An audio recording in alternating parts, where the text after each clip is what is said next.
Hello, welcome back to the podcast. And today's episode is a continuation with stories of the inner world of an author.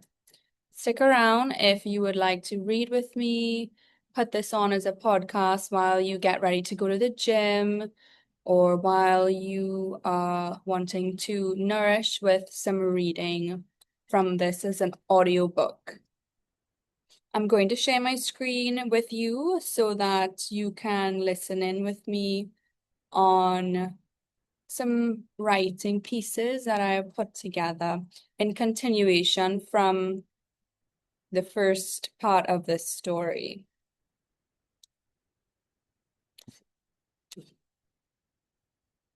The Inner Author's World, Part 2.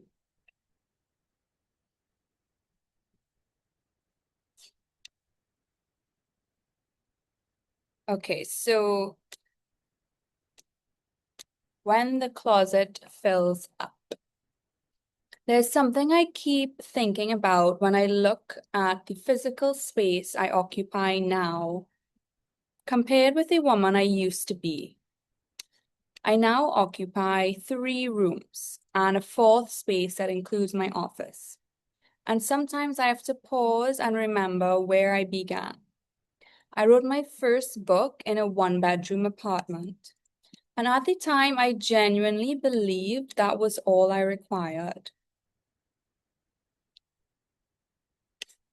I'm sharing these stories with you because these are real life stories. And if you've heard anything about authors, you will know and understand that an author's life is a quiet life. And many authors want a quiet space to be able to get their inner thoughts out on paper, to be able to write compelling stories.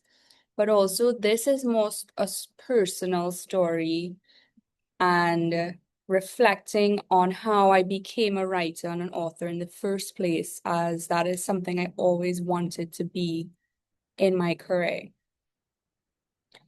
Now, I knew that a lot of authors, I used to listen to their autobiographies, and I would get the message that they were saying that it wasn't always financially lucrative and they required additional support from their residences when it came to paying bills and supporting themselves because the investment is so heavy towards writing a book and then publishing, and then the investment to the marketing campaign and the events that you have to speak to. It is a large upfront investment. And I wanted this so bad, I was willing to sacrifice anything for my dreams.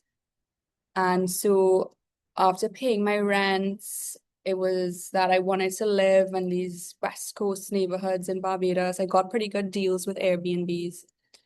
And I said, let me just do this for a few years so that I could write and just get everything out that I wanted to become and express into the world, given the time that I would have an opportunity.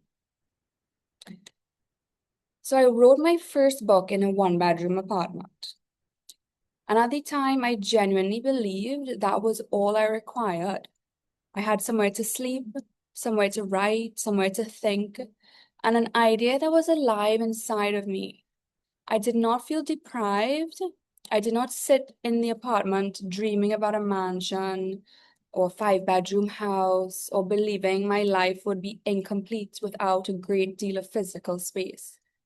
I really felt like all I wanted was one simple 1-bedroom house with air conditioning, no mosquitoes, my ocean view, a simple studio apartment where I would write and create and film and write and create and film on repeat and keep my fitness routine and be having access to affording it all, but also to healthy environments where I can keep fit along the way. I thought I had enough in many ways. I did. I could write one book in a bedroom. I could develop a dream space in a small space. I could imagine a future without needing enormous environments to contain it. And this is something I felt was genuinely beautiful about the lifestyle I created as a writer. I would create this space and time. I would have my routine to visit family once a month. I would have my routine going to the banks, paying my bills, writing, my Friday night drinking a glass of wine, enjoying sunset on a Sunday, swimming in the ocean twice a month for exercise and to get into the salt water. It was my dream. And there's something beautiful about remembering that version of myself because she did not need much. She simply wanted that lifestyle that she created for herself in that healthy environment, in swimming in the ocean, in creating and having a small, manageable space that was enough for her to manage in addition to all of these goals and dreams. And she simply, that girl, which was me at the time, did not need much, but she needed somewhere to begin and create a consistent routine of function and repetition. It's like going to the gym, you need to build sets and repetition, even if it's simple and boring. And some seasons were more quiet than others. And that is why the expansion of my physical life has been so interesting to me. I did not consciously set out to need more, although I felt in my future I would be living in a big house eventually when my life came together, but I didn't expect that from 3 years ago. I expected that, 5 to 10 years later. And my life simply expanded into more space. The woman who wrote her first book in a one-bedroom apartment eventually became a woman who needed room for a wardrobe, who needed a room for her own gym space, who needed room to explore fashion in a home office, who needed room to discover design, room for books and manuscripts, room for creative projects, room for an office, room for physical evidence of a life that was becoming increasingly complex. I never imagined that fashion would become such a significant part of my evolution. I sit here writing this now. I'm so excited for my new line of pieces that is coming out for the summer collection. And I feel like it's taking a long time, but as soon as this summer collection is finished, I'm going to design for the fall. And I'll have a full collection of, the 4 seasons, as some of the pieces have been coming out in different seasons because some materials are best suited for some weather. So I'm learning what materials will be for what parts of the year, but it is a full year's worth of collection of this new design line, which I'm very excited about. And I thought I was simply investing in clothes and developing a better personal image and creating a brand. Instead, I discovered design, I discovered proportion, silhouette, visual language, the power of clothing to communicate something before I even opened my mouth. I began to understand that the body could be a canvas of personal style, and this personal style and branding could be another form of authorship. I began to understand that what I was learning was how to construct an image. And in the process, I was discovering another dimension of my own creativity. I wasn't just buying clothes. I would get so excited for our fashion shows because we would get access to the shops in Lime Grove, Barbados, where everyone who owns a shop in that mall goes to the fashion weeks and they are there when the new collections come out to hand select pieces for their boutiques. And getting access to that curated boutique experience where the owners are at these shows taught me a lot about material, about how I want clothes to feel on my body. When I got little jobs making my US dollars, I would invest into my wardrobe and try on different outfits, and that was exciting for me. Then there was my voice. I wrote, I read, I spoke, I thought, I created. And I use nature to be able to bring that out of me in that raw form, because I saw it as a space to cultivate raw material to then spend some years refining. Because in order to find the raw material in the first place, you must be in connection with nature, and that higher space is how I felt. I began to understand myself through words somewhere along the way, and those words began turning into music. Some comedy, some music, some spoken words, some poems. I eventually drafted my 2 music albums. Even now, that surprises me. I never sat down at the beginning of this chapter and decided I would eventually develop enough of a voice to create 2 albums. It happened gradually, almost privately, as though something inside of me had been waiting for enough silence and enough space to finally emerge.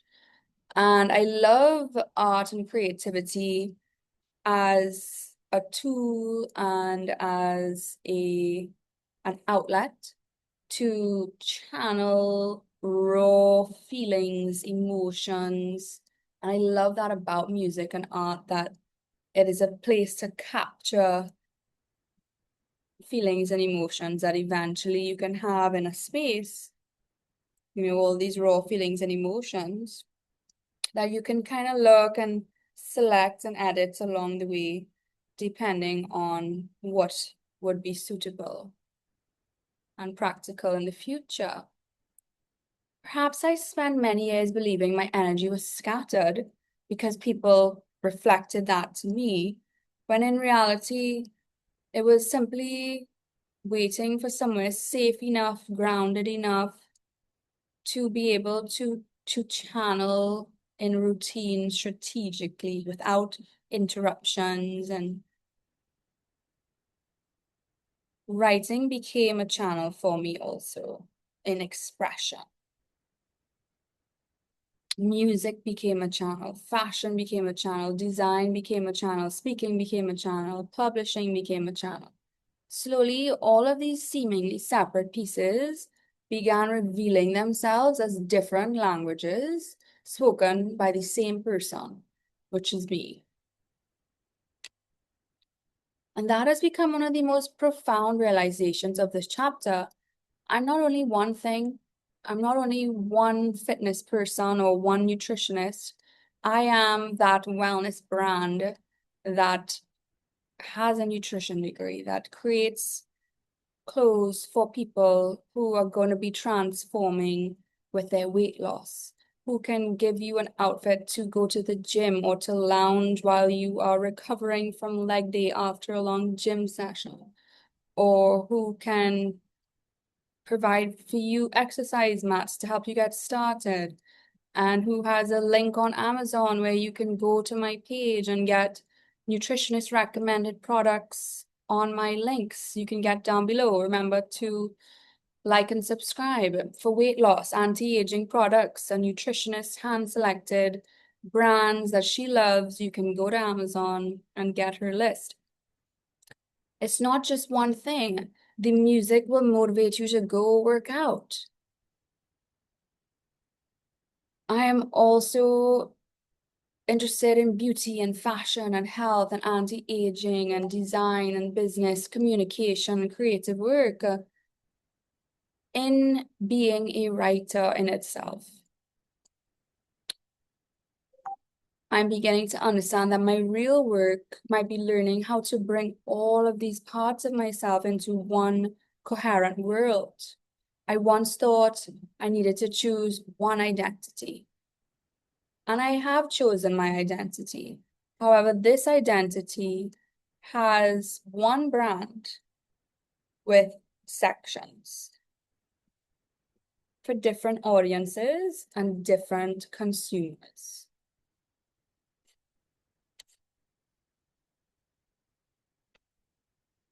So I genuinely believed at one time this one-bedroom apartment was enough.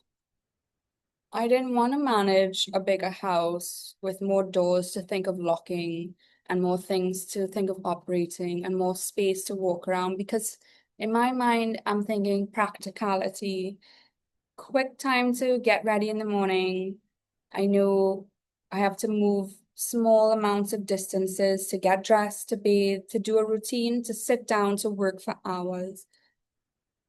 Having a bigger house, a bigger space to managing stuff, to me, that was just extra work that I didn't feel was something I wanted to do at the time. No, that I felt like was happening to be a priority. I didn't feel like I needed a walk-in closet to develop my personal style. I didn't need a mansion to write my first book. I didn't need an office to have an idea. I did not need an audience to have a voice. I created because I was a creator. The room did not give me that. The space simply gave it to somewhere to exist. So where I am now in Trinidad, I have spaces where I can have my own closet in one room, have a gym, have a bedroom, have an office, and therefore organize my things in more spaces where there are more things for me to manage. And perhaps that one bedroom life was not enough.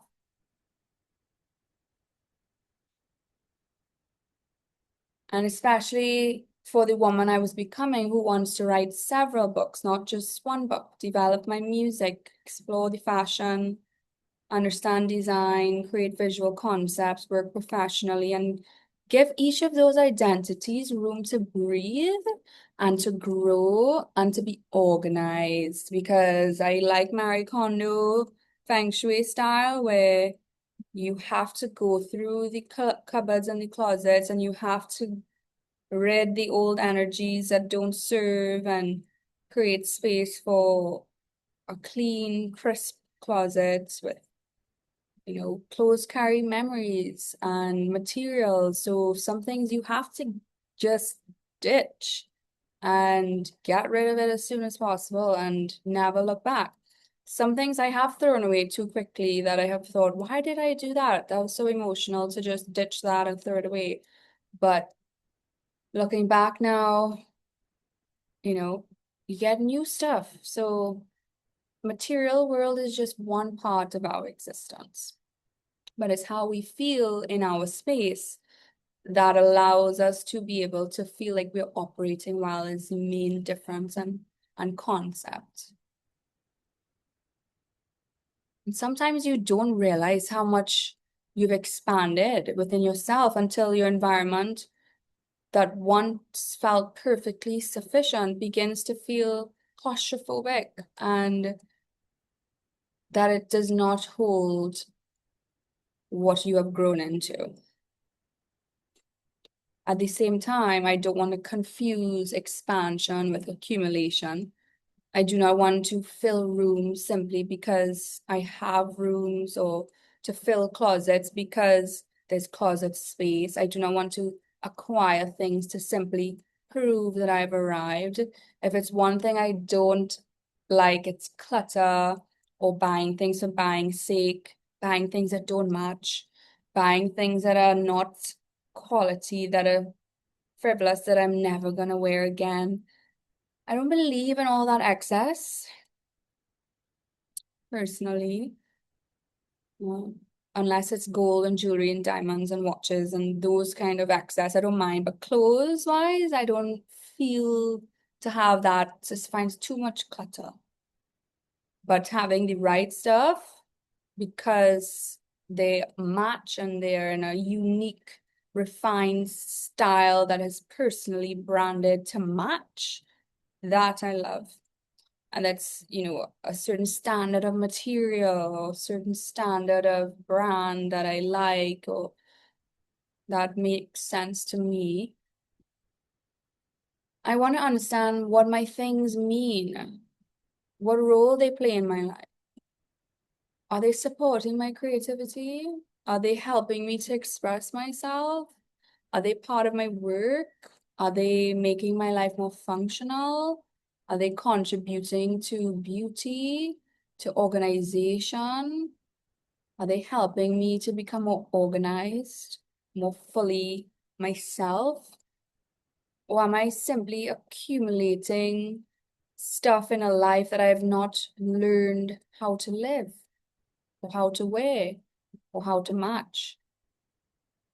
That question becomes increasingly important to me because there's a difference between having more and having more capacity. A larger space can give you room to become. It can also simply give you more room to accumulate. Those are not the same thing. Perhaps the real gift of having more is not that I can fill them with more possessions. Perhaps it is that different parts of me finally have somewhere to breathe. The writer can have a desk with a comfortable chair and a coffee machine or a tea station and an exercise mat to stretch to maintain posture. They can have a clean fridge with beverages to stay hydrated, quick, easy meals to access. So too much time and energy is not being expended on simple menial tasks that have little to no meaning, as opposed to more productive or creative or financially lucrative tasks. The designer can have a closet or several, walk-in closet, a whole room just for clothes. Musician can have a voice. The businesswoman can have an office. A woman who loves beauty can have a mirror. A woman or a room of mirrors to have a surround view, 360 view, mirror view. The woman who wants to create can have a place where her ideas are allowed to be messy before they can become something beautiful. It's like you're not gonna see an artist's canvas and when they're in stage 4 of 8 in their process, if you judge their work, you're not judging it properly because it's in the process of completion. And similarly with creatives in their ideation and processing of what the ideas evolve into. It starts as a blank canvas, and then you start putting things together before that final masterpiece. And there's a kind of emotional dignity in having enough space for your different selves to coexist. But I also know that houses have limits, closets have limits, islands have limits, money has limits, even time has limits. Eventually, there comes a point when the answer cannot simply be acquire more space. That brings me to the question I keep returning to. What happens when the closet fills up? What happens when every room has a purpose? The wardrobe is complete. The house can hold no more. Does a new, bigger house suddenly arrive? Does abundance become something else where you have accumulated so much that you're then swooped into another space that feels way too big to manage at the beginning until it feels natural when you settle in? It has to become travel, experiences, relationships, revenue, gifts, items, influence, opportunities, awards. We even have trophy room. And in a larger world, maybe that is part of my life that I'm approaching now. And the point where I stop asking, where do I put everything that I've accumulated, but What am I going to do with everything I've become? That question feels more important because I do not feel empty. I feel full. I have ideas, creativity, books, music, fashion, design, a voice, a vision. I have a growing understanding of myself, but I also have a feeling that there's more inside of me than my current circumstances have been able to express. I have ideas that are bigger than my current revenue. I have creative ambitions that are bigger than my current resources. I have a desire to travel that is bigger than my current freedoms. I have a view of my brand that is bigger than my current platform. I have a wardrobe that sometimes feels as though it belongs to a woman whose lifestyle is larger than the one I can live in an island. Now, I remember starting my brand, and I always had to make brochures of my offerings and pricing, like a menu. When you go to a spa, I loved those. I loved always using a spa menu as my designs of how I do my wellness and fitness, nutrition, meal plans, fitness menus. And what I noticed is that every time I would create something, it was like I would think about it as a growing child. I would buy it two sizes too big, and then I would grow into it. So, for example, I would price it 1 year and people would pay, and it was fine. And then I was like, okay, this is apparently I need to raise my prices. So then I would raise it. And then people would think, oh, this is kind of expensive, but then that would become the norm and they would all pay. And then I'd raise it again and I'd think this will be a good price in 2, 3 years. So I'll hold to this standard now, 3 years before, I'll hold to the standard.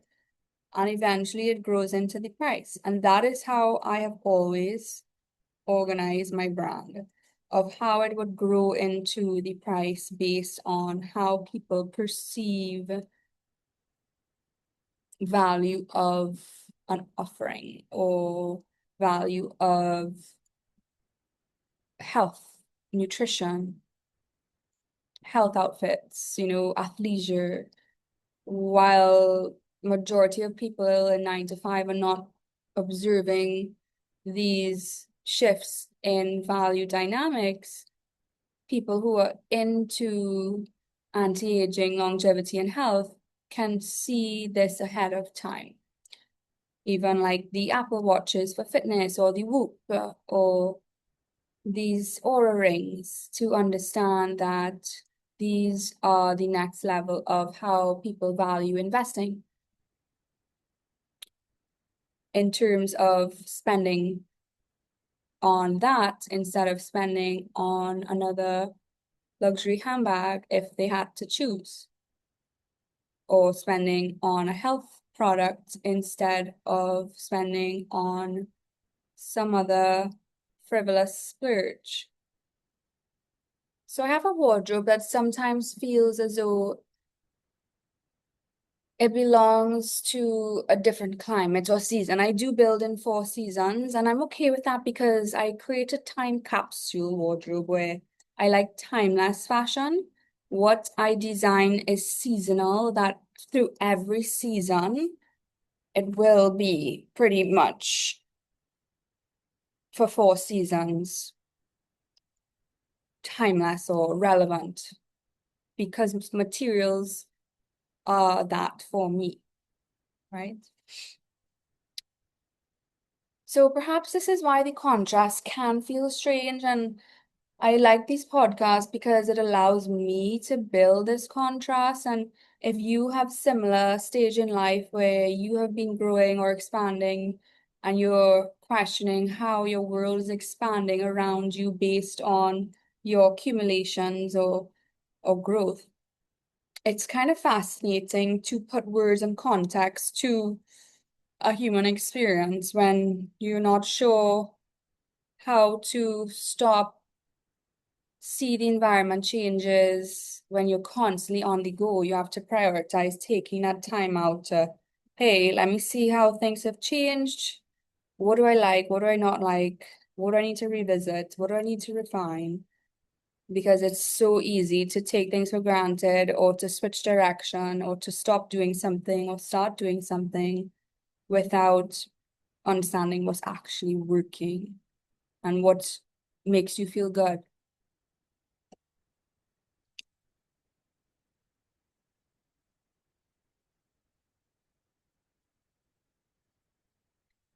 Sometimes my material world looks as though it's preparing for a life that circumstances have not fully yet delivered. It's almost as though I have been collecting the pieces before I've been given the full stage. And maybe that is what the becoming looks like. Maybe the woman arrives before the life does. Maybe you develop the taste before you have the money. Maybe you develop the voice before you have the audience. Maybe you develop the view and the focus before you have the platform.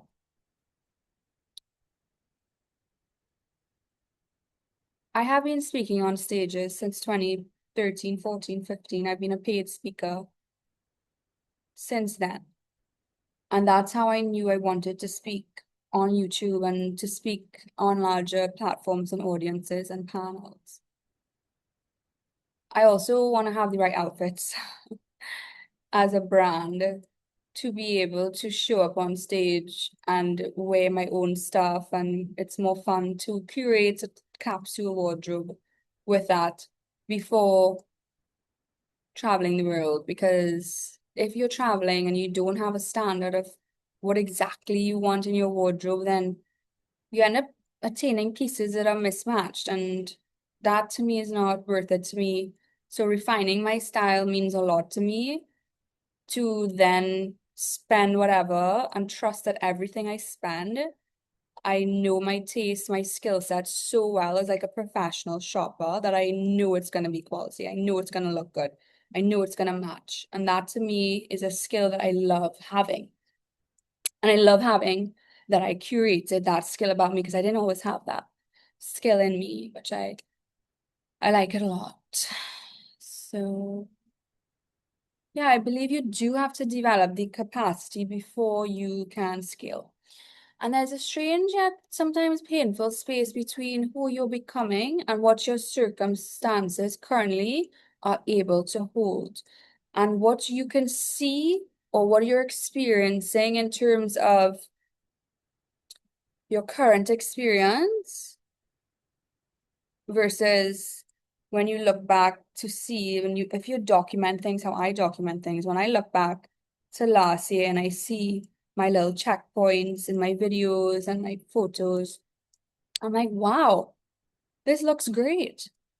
And I'm very, very content of how everything looks as a brand and how it's developed. And while it felt hard, and being locked in is great when you see the results. So it's more motivating to continue and to think, maybe that location is good for me. Maybe that is working for me. So maybe I don't need to switch things up like I thought it because it looks good, looks like it works. Could things be better? I'm sure, but to be able to see clearly and trust the unfolding, that is also refinement too, because what I want or what I feel I want versus what is being provided for me in these structures, I have to trust that, especially if it looks good and it feels like it's working.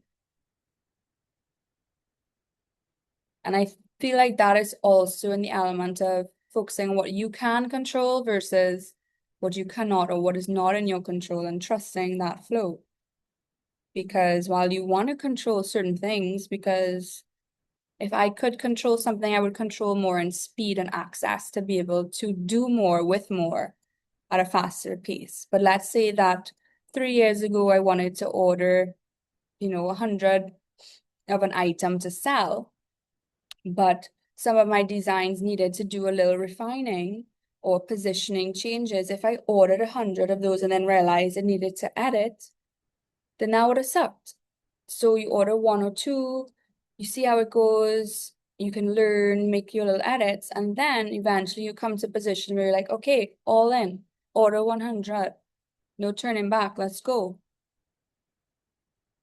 And that I feel valuable to identify and to speak about.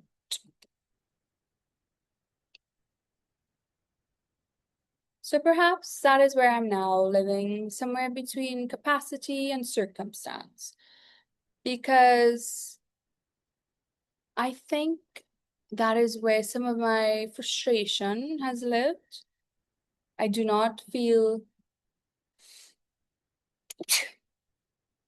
bless me, I do not feel as though I'm waiting because I have nothing to offer. I feel as though I am becoming. I don't feel like I'm waiting at all. I feel like I'm doing. And I have not yet figured out how to translate all of it into the level of freedom I want.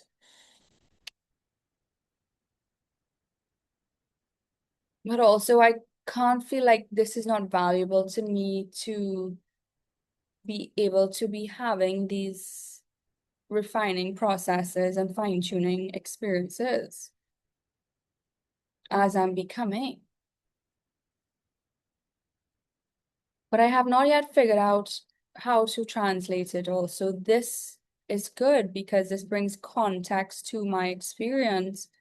And I believe that's what's great about humans and writing because we're living these experiences all the time where it's all external and outward and we are getting messages coming at us. But then when we sit to do quiet work or put words into meaning of our current circumstance, then I feel we're able to more be able to understand the outer world while being grateful and present in our inner world and to focus on what our goals are and what we're building and what is being cultivated and have gratitude and acknowledgement for that without getting caught up in something else or something that's just not for us or something. Some things were meant to end. Some places were meant to be for a season, a reason, not forever. And that's okay because I want my professional image to open doors. I want my music to find listeners. I want my brand to generate meaningful revenue where it's fun for me. And I want my books to find readers if people are reading. And I want to take those books into audiobooks. And I want to build a life where my creativity and freedom creates lucrative abundance for myself. And I want my understanding of fashion and design to become part of my creative and commercial language. I want to travel, experience the world in ways that I want to travel, to go to locations I want to go to, because there's nothing worse than having a mismatched travel group or travel buddy that you're in the same location, you have a dream you're fulfilling, and you don't want to go to the same restaurants. You don't want to eat the same stuff. You don't want to go to the same tourist locations or have the same travel experience. I don't think there's anything worse than that because it makes the travel experience not a 10 out of 10 or 5 star. It makes it like 6, 7 out of 10. It doesn't make it well, it's worthwhile, but it's just not the best. And why would you want to settle for anything less than the best? Or to have someone's conversation that you actually want to talk to or that you enjoy that person's company, you like to do what they like to do, and it just syncs up wonderfully. And you like this restaurant, great, let's go here. You like this, I like this too. You like that, I like that too. Some things will be different, sure, but there might be a menu where you both can have what you want. And I think that's important because personally, I find that awful to travel with someone with different standards. And in group travel, you notice that people have different standards. And in Uber Eats, it's fine because you can have one app, and if you're all in a villa and you get takeaway and you can all order your own stuff, it's fine and it works. But if you could only order one thing that one person likes and you don't get access to what you like, then that sucks. So there are deeper questions in all of this because when those opportunities do present themselves, you want clarity in what you're willing to accept and what you're not willing to accept. What makes you happy, what makes you annoyed, what you can withstand or what you can be okay with, and what you is non-negotiable. What sports you like, what sports you don't like. Is going to the gym very important to you when you travel? For somebody, it might not be. For somebody, it's I want to go to drinking and parties and smoke and drink, and I want someone to join me with that, and I don't want to go to the gym. I don't care if you go to the gym. I'm not paying for you to go to the gym. I don't care if you do your nails. I don't care if you want to do your hair on vacation. I don't care. This is how I want to do the trip. I want to go to these destinations. You just do whatever I want to do. And to me, I think that sucks because there are times when you want to travel and you want to go to a certain restaurant and you want to experience a certain food and you want to experience the health parts of it and also, maybe a nice glass of wine. Maybe you don't want all that tacky festival stuff. Maybe you do. Maybe you don't want all that noise. Maybe you want quiet holidays and just a simple poolside and a simple ocean breeze and a Pilates class and a luxury room and a bathtub and a shopping or stuff delivered to you. Maybe you want to walk, maybe you don't want to walk, maybe you want to sightsee, maybe you don't want to sightsee, maybe you want to see the cultural stuff, maybe you don't want to see the cultural stuff. But it helps if whoever you're traveling with feels similar for the most part. 80-20 kind of ratio minimum. And then you want to know, well, if my material needs seem to be finding their way to me here, which is kind of expected of how this works, then where was everything else? Where was the overflow? Where was the travel? Where was the professional expansion? Because a lot of the materials are coming in dripping, but not in a waterfall, powerful overflow. And where were the opportunities?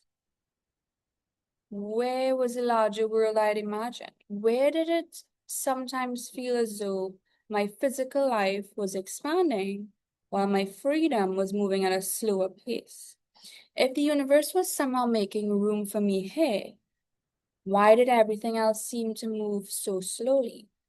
Or was that just a perspective? Especially in this day and age where humans can have everything at their fingertips with the click of a finger on demand. You get everything delivered. You call, you order, you get it delivered. I don't have a perfect answer.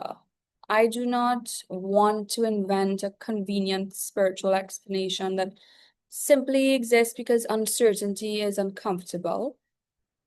Perhaps life doesn't distribute abundance evenly. Perhaps one part of your life can be overflowing while another part is still waiting.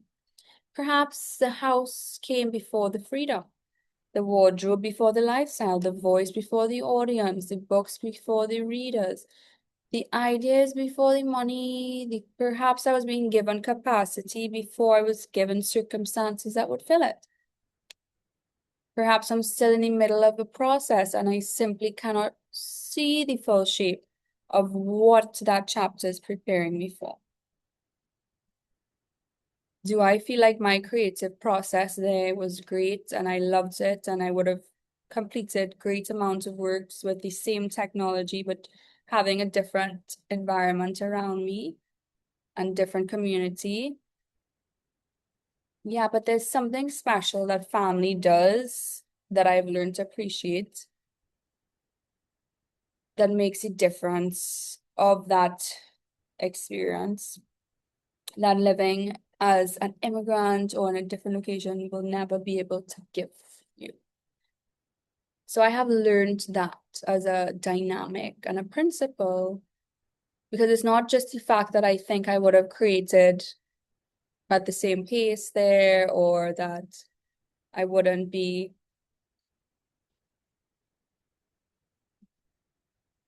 accessing there.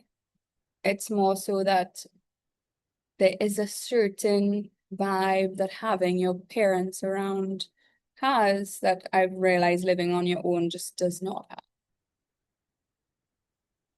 And maybe if I was able to bring my mom or someone over more, I did beg my mom. I said, Mom, please come live with me. And it would make this so much easier if I had someone to live with and to help me. But she was not going to go and live in a one-bedroom studio apartment or find a different house in Barbados because she wanted her home here. And I begged her to move. I said, I need you. Seems like I need you. You're the only person here that calls me or shows up. And can you just sell your house and move with me and we just continue these next chapters together somewhere else in a different location? But no, she wanted to be here and therefore I needed to be here. So that is why I'm here. Because this next stage after writing one book would require a person or a partner or extra pair of hands to help me. And she didn't want to do that in Barbados. So therefore, it was to be in Trinidad at her house. And that was what it is as a writer. You're so in your creative process and flow that your external world, it's not something you think about as much as your creative world. And you need that extra brain.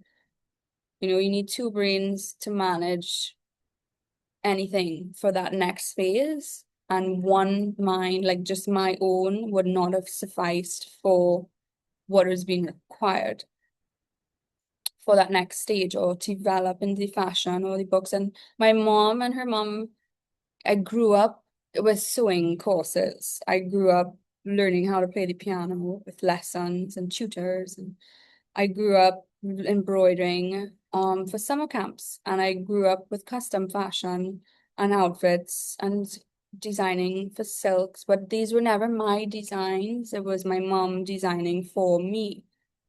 I grew up in that position of her designing for me. And I wanted to separate my design and my capabilities from hers. I appreciate hers and her art. I do like her style in many ways, but I also really like my style.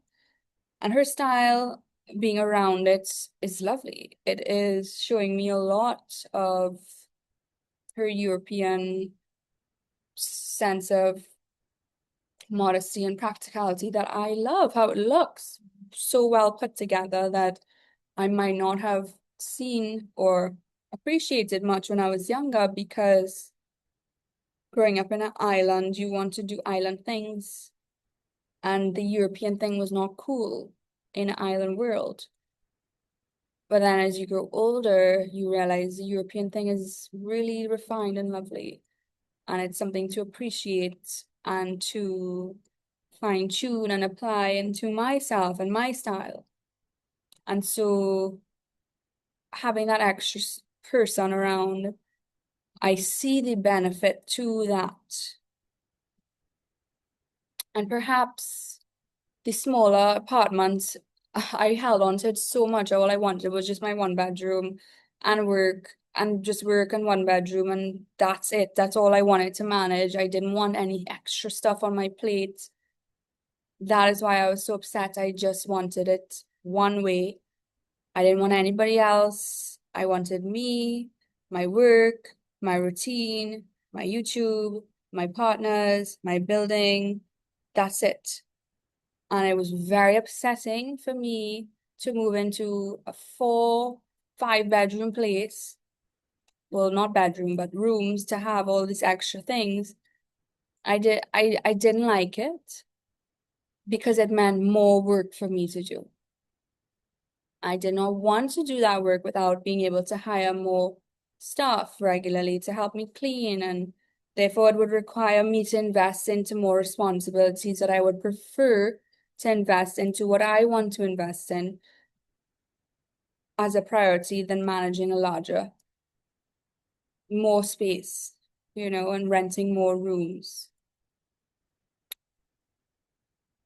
But perhaps the woman who wrote that one book in that space was always going to become more than that one room could comfortably hold.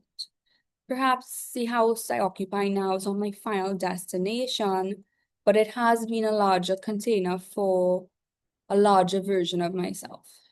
And my wardrobe can fit here, my office can exist here, my creative work can breathe here, my fashion, it's been really good having my mom here to learn a lot. She has a lot of business experience, and it's invaluable to me to work under her to a degree, and also to my father to spend quality time with him and my family and so forth. My books and musics can develop a starting point here. I don't know if I could see it being completed here. I like Barbados as my finishing process of how that was finished. I liked what I had to finish things there. If I found that in Trinidad, I would be surprised. But at least here sets like a level one foundation for everything. The thought also leads me to another question. Like, when this house fills up, which it will, I know it will, I know my process and how things flow. What happens when my current life outgrows this one? Because I had to negotiate to get these rooms in the first place. And what happens when I have written the books, drafted the albums, developed the brand, and every room is filled with the woman I've become and all of my new physical manifestations. What happens next? When is that perhaps when I'm supposed to move, but not necessarily into a bigger house, but into a bigger life? Perhaps the wardrobe was never the destination. It was just the beginning of a language. Perhaps the house was never the destination. Perhaps it was the container. Perhaps the island was never the destination. Perhaps it was a laboratory. Perhaps this chapter was never meant to be the final of my life. Perhaps it was a place where I learned how to build a woman who could eventually live a life I was imagining. I've spent a great deal of time wondering why my life moves so slowly in certain areas. But I'm beginning to see that I cannot spend forever waiting for the universe to finish my order. At some point, I have to participate in the delivery. I have been given space. I now have to create the movement. I've been given ideas. I have to create products. I have been given a voice. I need to publish. I've been given music. I need to publish. I have been given a sense of design I need to develop further and sell more clothes and take that brand into retail. And now I need to make it more commercially powerful. I have been given a body that I care about. I now protect its health. I've been given a family.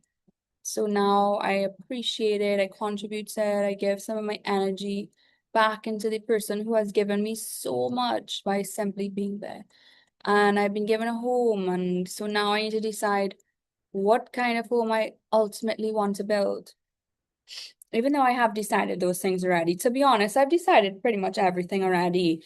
So I just sit here sometimes and I allow time to pass because I've realized that I can control certain things and my efforts don't necessarily mean anything. So I take a step back and I say everything has been designed and decided. my efforts don't always have a return.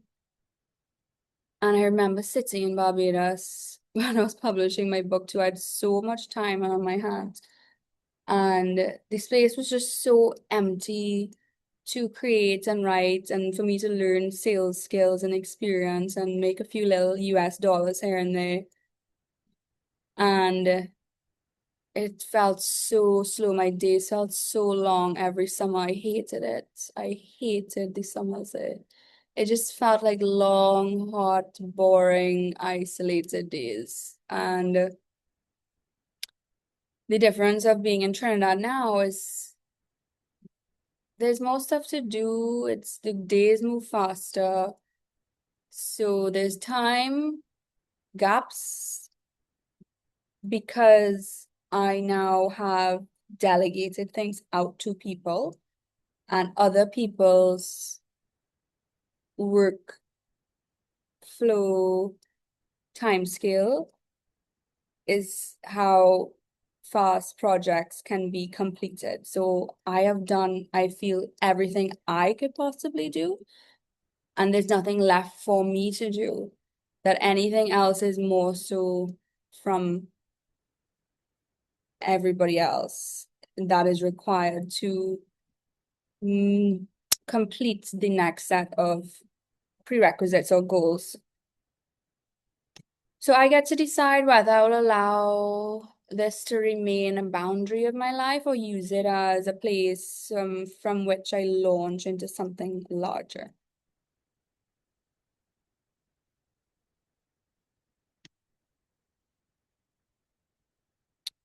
I do not know if everything happens for a reason. I don't know why my nose is itching so much. If it's this room or what. I think it might be the cat. But I do know that what happens, hey, I found fashion design, I found my voice. I became healthier. Living with my mom, she is that strict that there's not much room to not be super healthy and to be organized and very tidy. So I became more intentional or refined because that's the standard I grew up in. I became more selective about my relationships and I invested more into longevity than nightlife. I became more comfortable with my own company.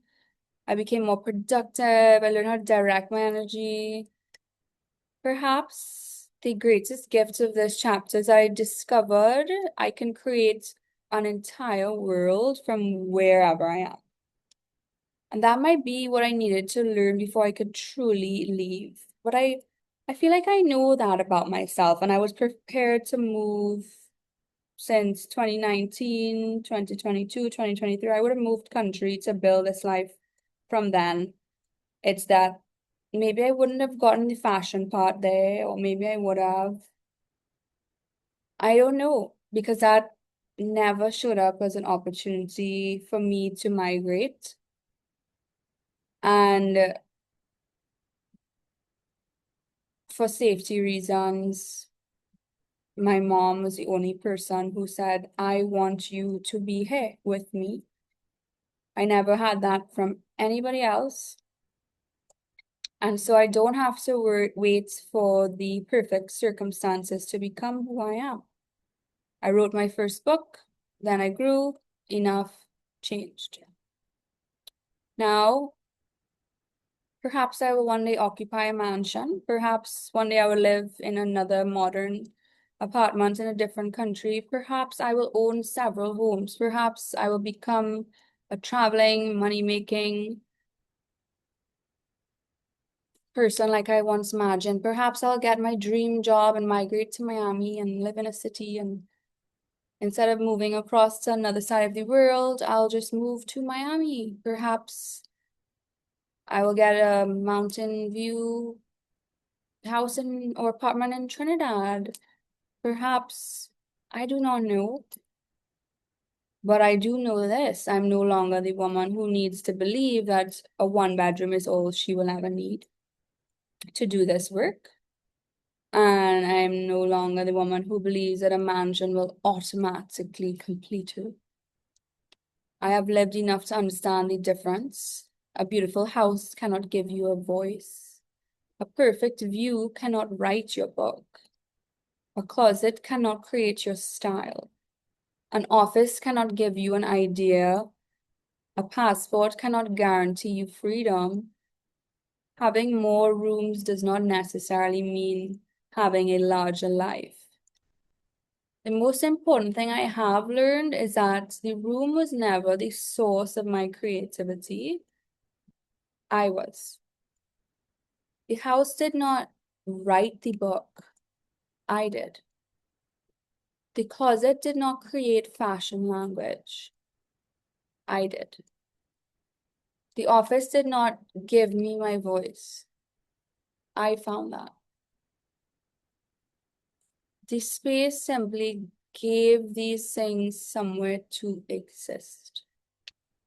Perhaps the real meaning of abundance for me now is not having an endless number of rooms to store my things in or keep things organized. It is having enough freedom to let every part of myself have an organized place to go.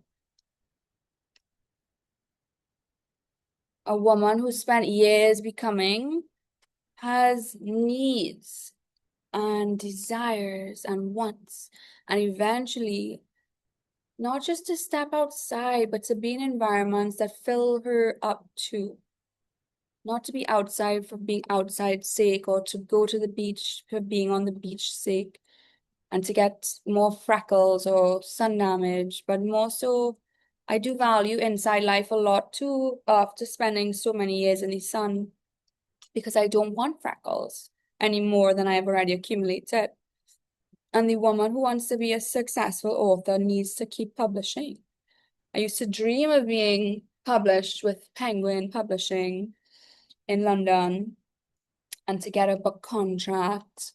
I used to dream about these things. And then it just so happened that I ended up self-publishing through hiring someone on Fiverr.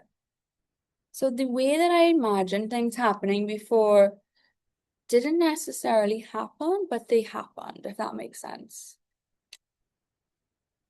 And my books have to leave the room. My music has to leave the room. My ideas have to leave the room. My brand has to leave the room. My voice has to leave the room.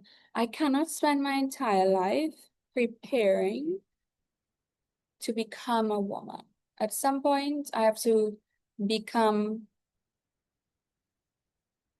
in my own space and house, not in someone else's life, but in the life meant for me. Perhaps that's the transition I'm approaching now. I've spent enough time asking, how much space do I need to become this next version of myself? How much am I willing to sacrifice? That feels like more the most important question, because I have sacrificed a lot. Because I know that I did not know when I was going to publish my first book, and I spent years trying to figure out how to write it. I know now that I can create with very little, but uninterrupted space is very hard to block out for myself. And saying no to distraction is an art and a skill that I value. I know that I don't need the perfect home to begin. I don't need the perfect wardrobe. I don't need the perfect circumstances. I need a consistent, reliable person who shows up for me, who respects me, and whom I can reside in somewhat compatible positioning, who has a skill set or something that is also valuable to what I do. I don't need the world to validate my creativity before I create. I know that I can begin in a simple one-bedroom apartment, but I also know something else. I'm no longer that woman. I have expanded. I have expanded my creative life. My ambitions have expanded. My understanding of beauty has expanded. My understanding of fashion has expanded. My understanding of my own voice has expanded. My future for my view of what I want and desire has expanded.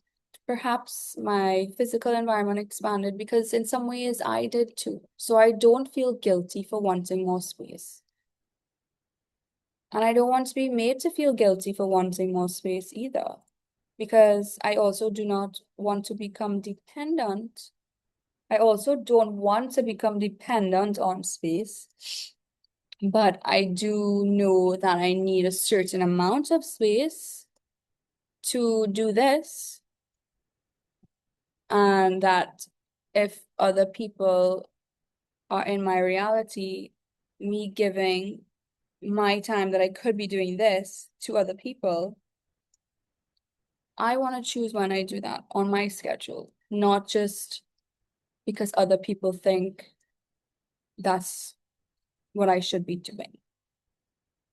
And I want to know that I can live in a mansion and still create. I can live in a small apartment and still create. I can, I want to know that I can travel with one suitcase and still create. I want to know that I can return home and still create. I want to enjoy the woman I'm becoming. I know what I need. I know what I want. I know how I flow. And I reiterate that too because when life gets busy and hectic, I always want these places to come back to see where I'm standing in my growth or physical reality or what's changed around me. And I want to discover what I can do with this freedom, with movement, with money, with travel, with connection, opportunity. I want to ask more so, how do I take everything that I've built to the next place and to have it all organized? And the next question is, I don't want to build another cage or a larger cage. I want to build a life that could intertwine with someone else's life, and that there's a clear understanding of this is my vibe and this is your vibe and this is our vibe, so that it can flow like that in a healthy way. Because the woman that I have become has already proved that she can create with very little. Now I want to see what she can create with everything she has become. And so maybe the closet was the first evidence of abundance. Maybe the island was a laboratory, and maybe now the world is the next room. And through each place to travel in the world, to be very well styled and fashioned and to have the locations well decided in advance, that this is how I want to experience this and this is the food I want to try, and it might not be the generic stuff that everybody's doing because I want to do it in a certain way, and I want to be able to do it with someone who wants to do it also in a certain way that is similar or that has a similarity or a likeness to what we appreciate. Like, do you appreciate what I appreciate? Because then we could look at some art and that's something we appreciate together, or go to a cathedral, or go to museums, or see a spectacular view in Santorini, or watch a gorgeous sunset in Mykonos, or in south of France, or Ibiza, or Italy, You know, if you go to France and you're like, let's go to France. Well, are we going to Paris, Provence, south of France? You know, are we going to all Tuscany? Are we going to Bordeaux? Are we going to like where? Because you might want to go to one place, but I might want to go to another. Are we going to both? Are we going to fight about it? Or, you know, one year this one, another year that one? These are important to decide because that's annoying to have to fight about what you want to do or I want to do, or why don't we just do what I want to do sometimes and what you want to do sometimes? That's fine. Do you appreciate what I appreciate? I'll appreciate what you appreciate. That's fine. But it's not one-sided, for sure. And in that flow, it's nice because I have my little hobbies. I can always resort back to my little space that I've created for myself. And anything that feels unsteady or unstable in the world, like I feel and trust that I'll always have my art. I'll always have these skills. I'll always have this space that I created to come to and be that reflection of myself that I need to check in with as a checkpoint to see progress and transformation. And that is why I recommend people take pictures of themselves and document themselves because it's so easy to overlook and underappreciate how far you come when you are not checking in. And comparison is the thief of joy. So comparing your life to anyone else is a recipe for disaster. And it's so easy to look at other people around and to not look at the beauty you have in your own environment, watering your own grass. Remember, the grass is greener where you water it, not someone else's. And in this position in life, it's steady, it's straightforward, it's progressive, it makes practical, logical sense. And that to me is fulfilling. And living a life without chaos or confusion is worth it because when it comes to precision and organization, there's nothing better than that feeling. Okay, so this has been part 2 in this series.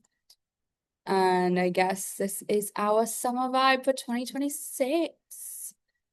Can't wait for my new collection to come out. I just want to say hurry up. So I'll be doing this and working on some other projects and deliverables in the meantime. Okay, see you in the next episode.